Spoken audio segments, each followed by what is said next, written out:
My girlfriend said, "I need space, let's just be friends." I replied, "Sure." Then, I removed her name from joint subscriptions, reclaimed her car keys, and changed our Netflix password.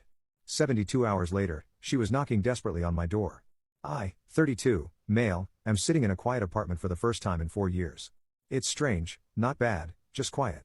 2 nights ago, my girlfriend of 4 years, all, 29, sat me down on the sofa we picked out together. She had that look on her face, the one that's both serious and distant. My stomach dropped. "I think we need to talk," she started, cliché I know. She went on for about 10 minutes talking about her personal growth, feeling stifled, and needing to find herself again. It was a well-rehearsed speech full of therapy speak and vague platitudes. The bottom line was delivered with a soft, almost pitying smile. "I think we should just be friends, I need some space. I've seen this movie before, I've read the Ada posts. The classic move here is to get emotional, to plead, to ask what I did wrong." I felt the sting, don't get me wrong, it felt like a punch to the gut, but looking at her, seeing the rehearsed sincerity, something in me just clicked into place. This wasn't a negotiation, it was a declaration. So, I didn't cry, I didn't raise my voice, I just nodded slowly and said, "Okay, if that's what you want." She seemed taken aback. "Oh well, good, I'm glad you're being so mature about this," she said. She'd stay at her friend Chloe's place for a few days to give us both some breathing room. She packed an overnight bag, gave me a quick awkward hug, and left. The moment the door clicked shut, I let out a breath I didn't realize I was holding. The hurt was there, a dull ache in my chest, but underneath it was a strange sense of clarity. Friends, she wanted to be friends, okay. So, I decided to treat the situation with the exact logistical reality she had proposed. We were friends now, not partners. Our lives, therefore, needed to be decoupled. I'm a methodical person, I like lists. I opened my laptop and made one. Shared subscriptions, I went through my credit card statements. The big ones were easy: Netflix, Spotify Family Plan, the meal kit delivery service we both loved. I have the master accounts for all of them. I changed the passwords. Then, I went into the Spotify plan and removed her account. For the meal kit, I simply canceled the subscription, it was due to renew tomorrow anyway. Costs saved, roughly $110 a month. The car, this was the big one. About 2 years ago, Ara's old car died. I had just gotten a promotion, so I bought a new reliable sedan. The car is entirely in my name, the title, the loan, the insurance, all me. She was the primary driver since I work from home and barely use it. It was, for all intents and purposes, her car in practice, but my car on paper. A friend does not drive a car that I am legally and financially responsible for. The insurance liability alone is a nightmare. I sent her a text, not angry, just factual: "Hey, since we're taking space and figuring things out as friends, I'm going to need the car back. The insurance is a bit complicated if a non-resident is the main driver. Let me know when is a good time for me to get the keys, I can come to your apartment. We live in my apartment, my name is the only one on the lease. She moved in 2 years ago. There's no legal entanglement there, which is a relief. I didn't change the locks yet, I figured I'd give her a chance to get her things, like a normal person. I did all of this calmly, over the course of about an hour. It wasn't about revenge, it was about boundaries, it was about accepting the new reality she had created for us. If we are just friends, then this is what being just friends looks like." The text about the car was sent about 48 hours ago. She read it, no reply. The meal kit service sent her an email saying the account was cancelled. She would have discovered the Netflix and Spotify passwords didn't work the first time she tried. It's been radio silence until now. There's a knock at the door, not a normal knock, it's fast and sharp, insistent. I know it's her, and based on the sound of it, she's not here to be my friend. Update 1, thank you for all the comments and DMs, it's wild how many people have been through something similar. It helps to know I'm not crazy for reacting the way I did. So, the knocking. I took a deep breath, walked to the door, and looked through the peephole. Yep, Ara. She looked frazzled, her hair was messy and her face was pinched with irritation. I opened the door. "What the hell is your problem?" She started, not even a hello. I leaned against the door frame. "I'm not sure what you mean, Ara. My Spotify logged me out mid-song, Netflix won't work, and you're demanding the car back. What are you doing?" I kept my voice even. "I'm doing what you asked. You said you wanted space, that you wanted to be friends. Friends don't share streaming accounts or pay for each other's cars. I'm just tidying things up." She stared at me, her mouth slightly open, as if I just started speaking a different language. "Tidying things up?" I said. "I needed space, not that you should blow up our entire life. I needed that car for work tomorrow. I understand it's inconvenient," I said, and I genuinely did, "but the car is my property and my liability. I can't have someone who doesn't live here be its primary driver. It's an insurance thing. You can get your stuff from the apartment whenever you'd like, just give me a heads up so I can be here." This is where the entitlement really came out. "My stuff, we live here, and that's my car, you bought it for me. I bought it while we were in a committed relationship." I corrected her gently. "That relationship is now over, according to you. We're friends. This is me treating you like a friend. She threw her hands up in the air. This is ridiculous. This isn't how you treat a friend. This is petty and vindictive. My God, Leo was right about you. Bingo, the name hung in the air. Leo, her work friend, the one she'd been having after work drinks with a little too often for the past 2 months, the one whose name popped up on her phone at all hours. My gut had been screaming about Leo for weeks, but I pushed it down. I trusted her. I must have let a flicker of something show on my face because she immediately tried to backtrack. That's not what I meant. Who's Leo? I asked, my voice still quiet. He's just a friend from work. He's been so supportive through all of this. All of what? Your decision to end our 4-year relationship?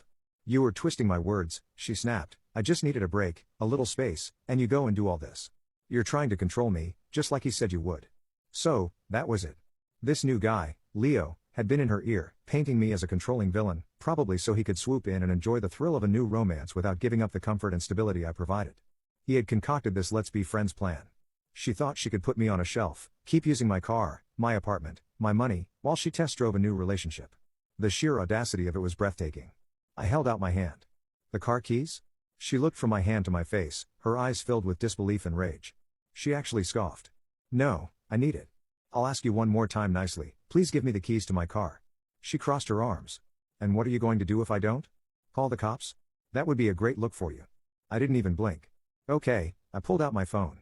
I didn't dial 911, I opened my car's official app on my phone. I located the car, it was parked right down the street, and with 3 taps, I remotely locked the doors and activated the alarm. The car's horn started blaring, a piercing, relentless sound in the quiet evening. Her eyes went wide, people on the street turned to look. What did you do? She shrieked. The car is now locked and the alarm is on. It will continue until I turn it off. The next thing I can do is report it stolen. It's in my name, remember? They'll find you with it, and it will be a very awkward conversation for you to have. So, for the last time, the keys. She stared at me, her chest heaving, the car alarm was still wailing down the street. Defeated and utterly humiliated, she dug into her purse, her movements jerky and angry. She slammed the keys into my palm.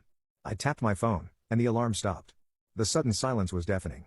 Now, I said, my voice cold, you need to get your things. You have 48 hours to schedule a time with me. After that, I'm changing the locks. She just stared at me with pure hatred. Without another word, she turned and stormed off down the sidewalk. I watched her go, then closed the door. My hands were shaking, not from fear, but from adrenaline. This wasn't just a breakup anymore. This was something else entirely, and I had a feeling it was far from over. The last week has been a masterclass in escalating entitlement and delusion. I feel like I'm a character in a movie I never auditioned for. The 48-hour deadline came and went. Ara didn't call, didn't text, just silence. So, as promised, I called a locksmith and had the locks on my apartment changed. It cost me $250, but the peace of mind was priceless. I also installed a small, discreet security camera in my living room, pointing at the front door. A little voice told me it would be a good investment. That little voice was right. The day after I changed the locks, the first dirty trick happened. I got a call from my credit card company's fraud department. Apparently, someone had tried to report my card as stolen. They went through the automated system, but because some security questions were answered incorrectly, it was flagged for review. I confirmed the card was in my possession, and they added extra security notes to my account. Trick number 2 was far more serious and happened 2 days later. I got a calendar invite for a mandatory meeting from HR. The subject was just follow-up conversation. My boss, Mark, and a woman from HR named Susan were on the invite. My stomach twisted into a knot. I walked into the small conference room, and they were both there, looking serious. This wasn't going to be a casual chat. Susan started, her voice neutral and professional. Thanks for coming in. We've received an anonymous communication that contains some serious allegations regarding your conduct outside of work. Under company policy, we are obligated to make you aware of it and discuss it. She turned her laptop around. It was an email from a burner account sent to her and Mark. It painted me as unstable, controlling, and prone to aggressive outbursts, and claimed I was harassing my former partner. It was clearly designed to make me look like a workplace liability. My blood ran cold, but I forced myself to remain calm. I read it, took a breath, and looked at them. Susan, Mark, this is deeply mortifying. I began, my girlfriend and I broke up last week. It has not been amicable.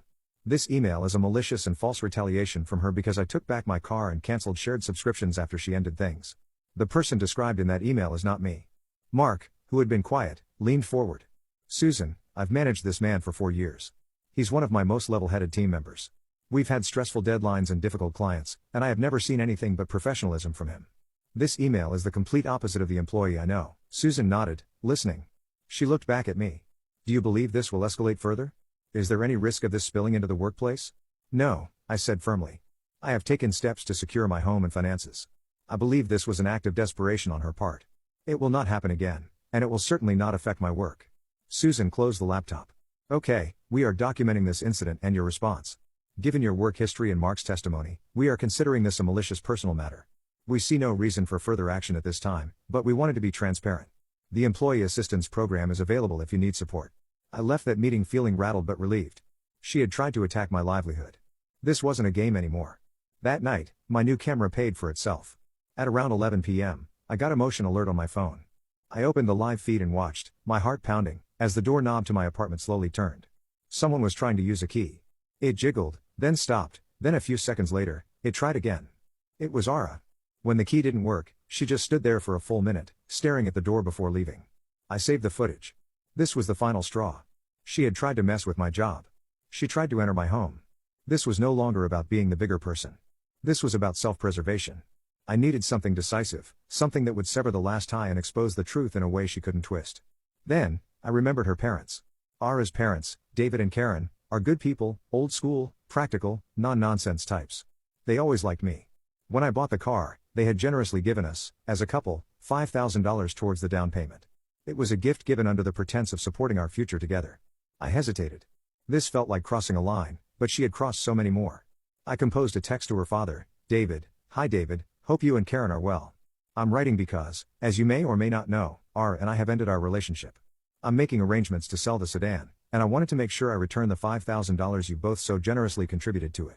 It doesn't feel right for me to keep it under the circumstances. What's the best way to get that money back to you? I hit send. My phone lit up less than 5 minutes later. David, what are you talking about? Ara told us you two were just having a small fight. Give me a call. I took a deep breath and dialed. The game was about to change. Final update, it's over, truly, finally over. The last few weeks have been a slow-motion detonation, and I'm just now emerging from the blast radius. The phone call with David was tense. I laid everything out calmly and factually. The breakup, the car, the subscriptions, the email to my boss, and finally the video of her trying my door.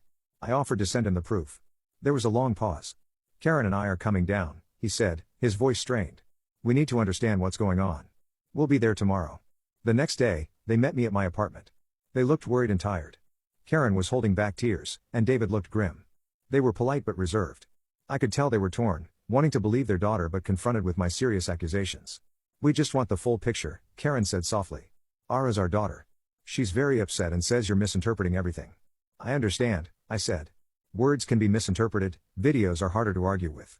I showed them the footage from my camera on my laptop. I watched their faces as they saw their daughter stealthily trying to use a key on my door late at night. Karen put a hand over her mouth, David's face hardened. I want to believe there's an explanation for this, David said, though his voice lacked conviction. Then let's ask her, I suggested. I pulled out my phone. Why don't you call her right now, put it on speaker? David looked at me, then at his wife, and nodded. He dialed. Hi, Dad. Her voice came through the speaker sounding cheerful. Too cheerful. Ara, David said, his voice flat. Your mother and I are at my name's apartment. The silence on her end was immediate. What? Why? He's shown us a video of you from last night trying to get into his apartment with an old key. I need you to explain that to me right now. What? That's crazy, I was just checking on him. I was worried, she stammered, the panic evident in her voice. You were worried at 11 p.m. and used a key you shouldn't have without calling or knocking? David pressed.